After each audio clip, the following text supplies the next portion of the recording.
আপনারা কি জানেন যে আপনাদের রেশন কার্ড বাতিল হয়েছে না ঠিকঠাক আছে? যদি না জেনে থাকেন তাহলে এখনই ওয়েবসাইটে গিয়ে আপনাদের রেশন কার্ডের স্টেটাস চেক করুন, কারণ 17 জুলাই থেকে আপনাদের রেশন কার্ড বাতিল হওয়ার কাজ কিন্তু শুরু হয়ে গেছে। সরকার যে ক্ষেত্রে মনে করছে যে ফ্যামিলি ইনকাম বেশি, সেখানে ফ্যামিলি মেম্বারের সবার রেশন কার্ড কিন্তু বাতিল করে দেওয়া হচ্ছে। সবার কিন্তু, একজনের নয়। আমার এইটাই মতামত যে রেশন কার্ড পুরোপুরি বাতিল করা থেকে নন সাবসিডাইজ করাটা বেটার ছিল।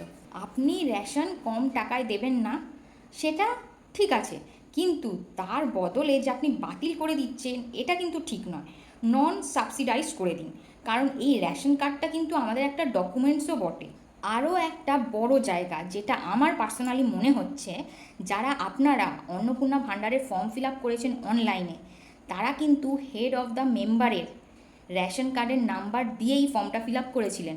তো এই মুহূর্তে যারা নতুন করে অন্নপূর্ণা ভাণ্ডারের ফর্ম ফিল আপ করতে চান আর তাদের যদি রেশন কার্ড বাতিল হয়ে থাকে, তারা কিন্তু আর করতে পারবেন না এবং তাদের অনেক প্রবলেম ফেস করতে হবে। এবার অনেকে আছেন যারা ফর্ম ফিল আপ করে দিয়েছেন, তাদের এখন স্টেটাসটা, ফর্মের স্টেটাসটা কী হতে চলেছে সেটা কিন্তু বলা মুশকিল।